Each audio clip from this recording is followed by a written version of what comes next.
What is up, everybody? It is Alex from Heavy New York calling from the Alto again, and this time we got round 3 with Fame on Fire. Thank you for coming on the show today, Bryan. Thank you for having me, Alex. Really appreciate being back. Yeah, no, it's always great to have you guys back. It's always great to have you guys back on the show. So I want to congratulate you again. First off, one thing that I think is great about Fame on Fire is that you are one of the bands that I think I could sort of legally gatekeep at this point. Being like, oh yeah, I interviewed them back in the day before they even had levels coming out and all that. So, but it's an honor now to be interviewing you guys for the release of the Death Card, which I believe is the best Fame on Fire album going. Excellent work. For people who haven't heard the full album yet, though, do you feel that the first 3 singles that we heard so far is a good representation of the Death Card, or is this just one little taste? I think it is a good representation of the Death Card, but it is a small taste because it's so hard to pick singles when there's so many good songs. I literally had like 8 songs picked to be singles when I was going through my list, and I wrote video treatments for a bunch of them too, because I was like, if this is a single, this is how I want this video to look. If this is a single, this is how I want this video to look. So, it was hard picking, but we definitely wanted to pick songs that represented the album kind of in its entirety. But it's so hard to do, man. Like, nothing, like the final single that comes out when the album comes out, nothing sounds like that one.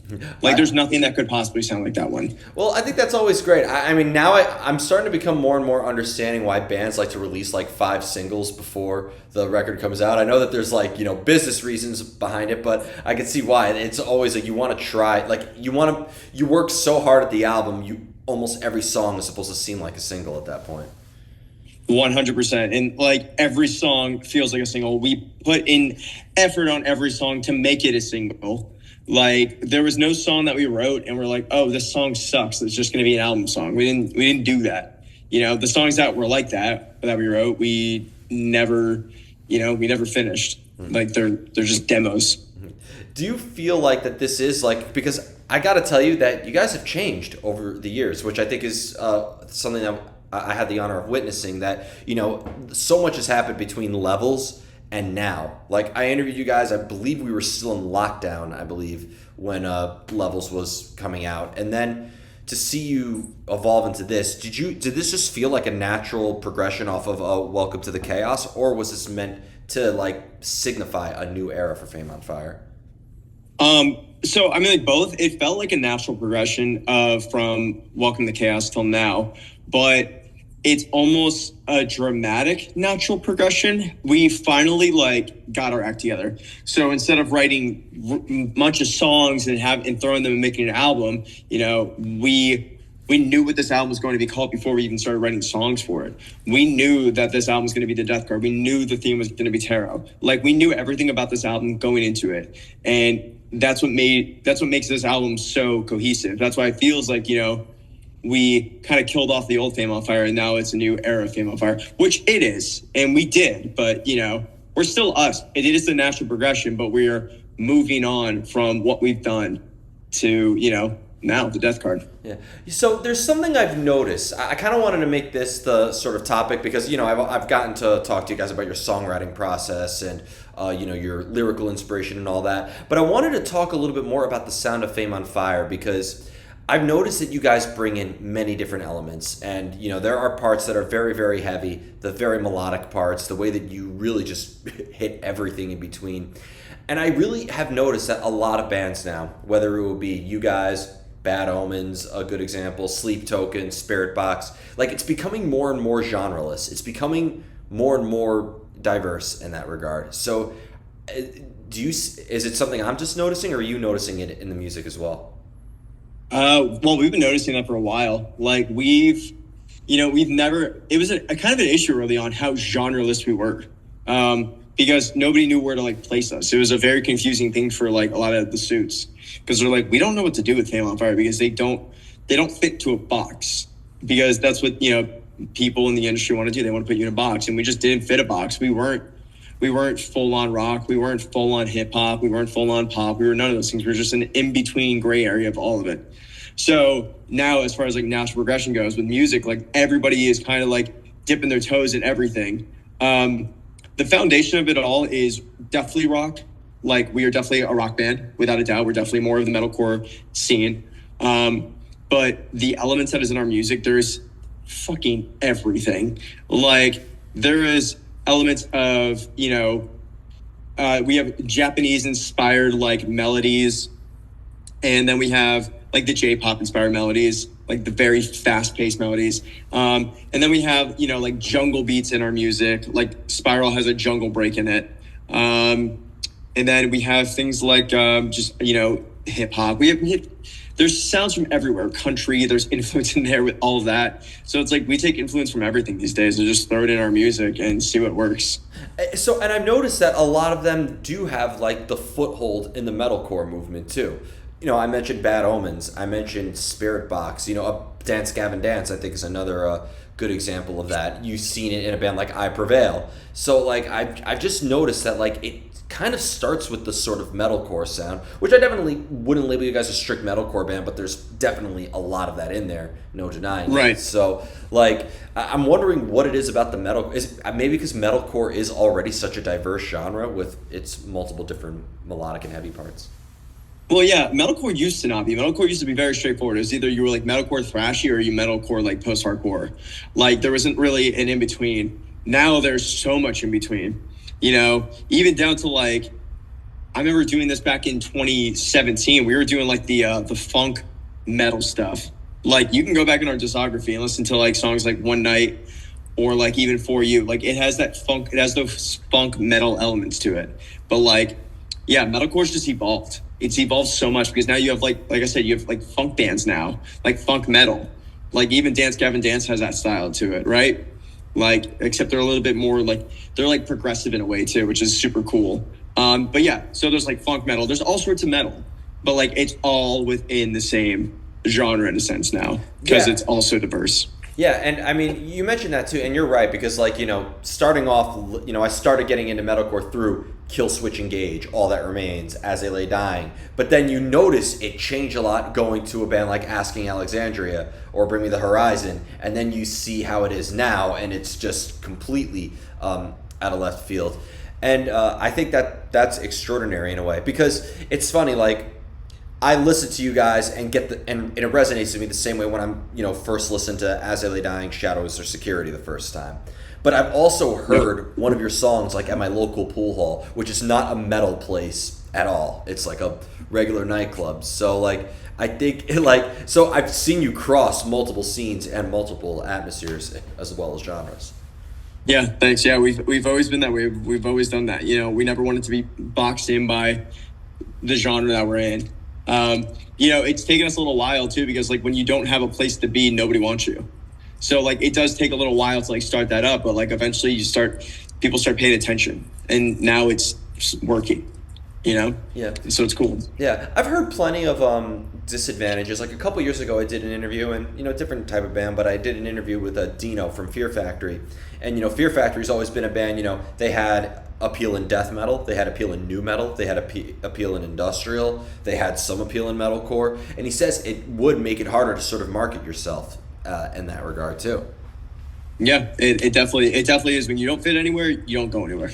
Yeah, it's an. Yeah, well, hey, the metalcore scene, it's always been awesome. So if you're gonna fit in anywhere, that's where it's meant to be. That's our scene of choice. So that's where we are. That's where we live. Those are our people. It's our summer camp. Do you feel that this is almost like the new wave of heavy metal at this point? Yeah, for sure. I don't know if it's so heavy. I mean, like, it is heavy. It's like emotionally heavy. I think there's like bands that we're all like on the same path. We all have our own sound. I also think it's super important that we all have our own like unique singers, because I think I'm unique. I think of bands like Dayseeker. Rory's got a very unique voice, and like it's him. Noah from Bad Omens, it's him. Sleep Token, it's him. Like there's these bands, Sleep Theory, it's them. Like there's bands that like they have we have our similarities to each other, but there's uniqueness in the frontmen. There's uniqueness in the singers, and like I think it's a super important thing in our scene. Yeah, absolutely. And with this new music now, was this always the vision for Fame on Fire? Was the Death Card always what you had in mind, or was it did it just kind of turn out this way when you least expected it?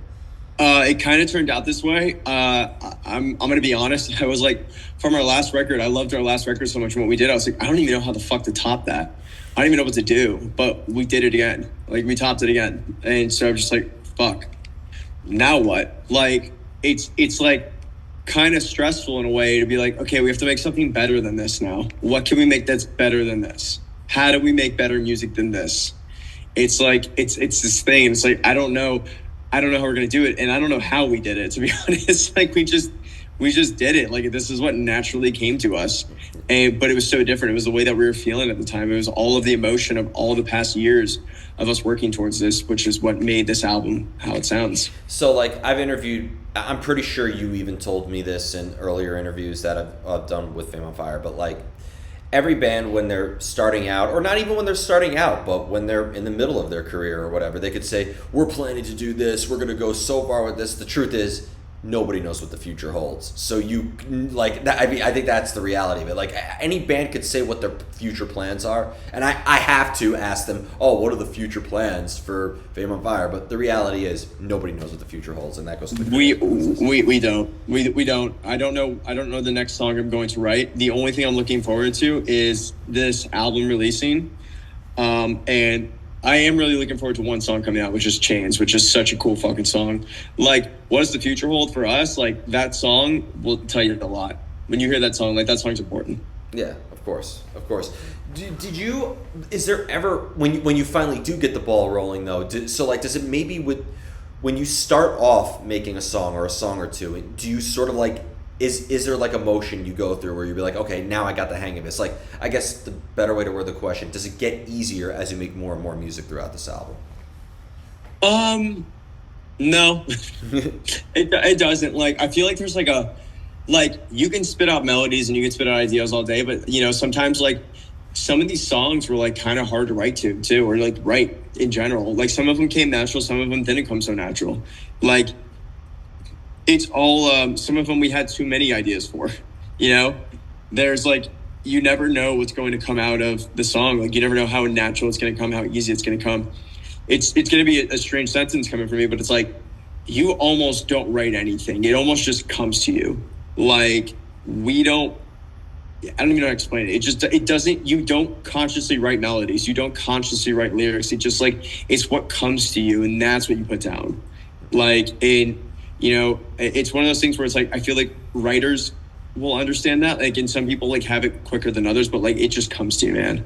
It's not, you can't force it, because it will never come if you force it. Of course, definitely. Because I was interviewing one artist yesterday, and he told me that he doesn't need to be inspired. He like just picks up a guitar, he'll write whatever comes out, and he'll be happy with it, or he could just write. I think that there is an advantage to only writing when you're inspired. I think that there is an advantage to that, because odds are when that inspiration strikes you, you're probably catching a certain amount of lightning in a bottle.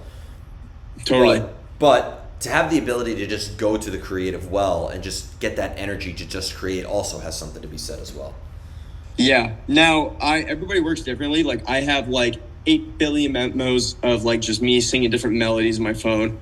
I have melodies that stick with me over and over again, replay in my head over and over again until they fit the right thing. You know, I have so many things like that. And I can pull a melody out of thin air. It doesn't mean it's going to be a good melody. It doesn't mean it's going to be the melody. Like, I could pick up a guitar and write a melody. It doesn't mean it's going to be the best melody ever. But sometimes it might be. Sometimes I might write the sickest fucking melody ever. Sometimes I might write Nightmare. And there it is. When it comes to writing the music together, though, with the band, because everybody has their own different experiences and their own different ideas and their own different emotions. So does everybody have to be in the same headspace when writing together? Or do you think that maybe being in different headspaces contributes to your very eclectic sound? I think being in different headspaces is how we write, because Blake doesn't live in my headspace, Paul doesn't live in my headspace, Alex doesn't live in my headspace. We all share a different headspace, but like, that's what makes our music so unique, I feel like, is that we're all contributing to this one song coming at it from so many different angles. Like, if they were in my headspace, I don't think it would work out the way it does. Like the reason our lyrics are the way that our lyrics are is because of my headspace. You know, the reason the melodies are the way that they are is because I need to feel that way in my headspace. It's important to me. But you know, when it comes to music, it's like it's super important for them and what they're doing in their headspace. Like that's where they work. You know, and that's how they're going to make their impact on the song. Being a writer, because I've noticed that artists, whether they work in music, visual art, film, I've noticed that no artist is ever truly satisfied with their work, because I think from a technical standpoint, you notice things. Oh, this could have been tuned slightly better, or this could have been structured better. But sometimes the listener may not have, maybe they don't have that technical excellence. They just see a good song into it. So do you find it maybe harder to relate to your own music in a way than your own fans do in that regard? Yeah. I mean, like, here's the thing. I'm really good at letting go of shit, because I mix music and like produce music for other people. So I'm really good at letting go of that shit. And even our own music, I'm pretty good at letting go of things. Like I definitely sometimes I'll hear someone and be like, damn, I wish that got fixed. But I don't hold on to things. There is sometimes one or two things in some songs where I'm like, I wish I sang that differently. Like I wish I went to a different note on that, but it's totally fine. Do you feel also, because when it comes to revisiting earlier material and replaying that live, you're not the same person who you are in 2020. You're not the same person who you were in 2022. So when playing earlier material for throwback, do you almost have to put yourself in that same headspace of who you were at that age? Do you feel like that it's almost going back in time? No. It's like when we are playing songs on stage and performing them, it's a job. It's not like I enjoy it and I love doing it, but it's like I'm not looking at it from an emotional standpoint. Like I'm not singing the song emotionally. I'm singing the song for the audience. I'm feeding off what the audience is doing. It has nothing to do with what's coming out of my mouth. Okay. So you kind of cater along to the when you put the song out, it instantly becomes theirs sort of a mentality. Oh, when the song is done, when I'm out of the studio, is theirs. Like all these songs that we did in the studio, except for one might fuck me up a little bit. It's called Lie to Me. That one probably fucked me up. But other than that, like everything else is like pretty, like it's once it's done, once it's recorded, it's out of my hands. I'm so good. Like I wipe my hands clean of it. I got that off my chest. My therapy session's done. If a fan though does interpret your work differently, like for instance, there's an artist I know who he likes to paint like a lot of horror stuff and whatnot. And then he painted this sort of creature that was meant to look spooky or whatever. And somebody was like, oh, this is really cute. And I could just hear like the artist just like seethe with anger upon that compliment. When somebody interprets your music differently in a way, and they tell you what it means, are you almost kind of sideswiped with how differently they interpret your music as opposed to you? No, not at all. I think that it's like when I put my art out there, it's meant to be interpreted in any which way. Like if you want to take it and think my song is, a happy song when it's a sad song, go ahead. If that's what makes you feel okay, then I don't care. Mm-hmm. Like it's not hurting me. Like if I was to get offended by it, that'd just be like honestly ego. But like it's music that I wrote for me, and you can interpret it in any which way you want to. Do you think sometimes plenty of artists like kind of lose their sanity in a way, worrying so much about, like, obviously, we're told, we tell each other all the time, don't give a fuck about what people think, but do you think we're just sometimes just stressing about how people interpret the work in a way? No, I'm not, at least. Like I don't stress about how people interpret the work. I just stress that enough people are gonna hear it and like enjoy it. That's the only thing I give a shit about. Like I don't care if you fucking think it's like garbage. Did you listen to it? Cool, whatever. Like you can have an opinion. That's it. It's still one more stream on the Spotify. Exactly. That's it. Yep. Do you think though, when you play songs like all around your set lists in a way, like so, like when you do like a Levels song versus a Chaos song versus a new song, and then you kind of fluctuate around. You mentioned it is a job, so you're not really thinking too much about that. But almost technically, in a way, do you almost like kind of on a technical standpoint kind of have to revisit some earlier techniques and whatnot? No, all my techniques nowadays, like everything I do vocally, it just gets more and more advanced. So it's like, it's very easy for me to go back and sing a song from Levels. It's very easy for me to sing a song from Welcome to Chaos. It's just fucking new shit that's really hard. But like, doing the new shit and then playing songs like Plastic Heart, which used to be a hard song for me to perform, it's so fucking easy. It's such a joke. And like, my technique is just always furthering itself. It's always advancing. So it is very easy to go back to those songs and perform those songs again. And the final question I wanted to ask you is looking back, it is sort of like, what would you tell your earlier self when starting out? Because again, even just talking to you now, it's changed so much over the years. The third Fame on Fire interview, and so much. Again, so much of the world has changed. Just Yeah.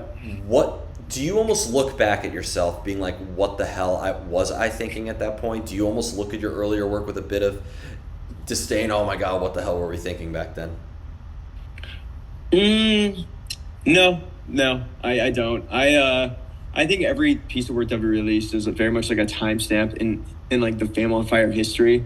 And so like everything makes sense to me that we've done. Like everything from like the early Transitions EP, where it's like where we have that like funk metal thing going on, and even like One Night, and then the singles we would release, like from when we were releasing more poppy oriented metal to starting to release darker metal, and then going into levels, like it all makes sense to me. And like it makes sense like where our headspace was at and where we were at as a group.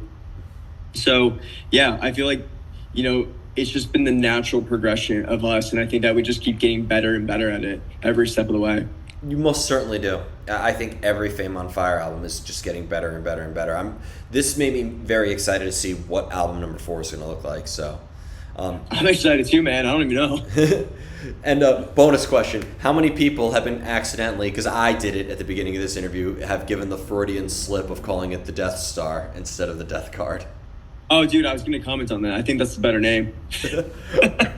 I would rather, dude, no one said that yet, but honestly, the Death Star is a great fucking album name. I mean, I was talking about Star Wars earlier with a few people, and just like, so it's just, I feel like that is the sort of, and I interviewed a band, Death Star, that was really cool as well, from Sweden. So I've heard that term quite a lot. So it's a forgivable Freudian slip. Oh, I totally forgive you. I think it's a great album name, though. Well, you heard it here. But is there just anything else with the release of the Death Card you'd like to promote in terms of upcoming shows, or what else we could be expecting? Oh, you should have doubled down there. You should have just called it Death Star again. Nope.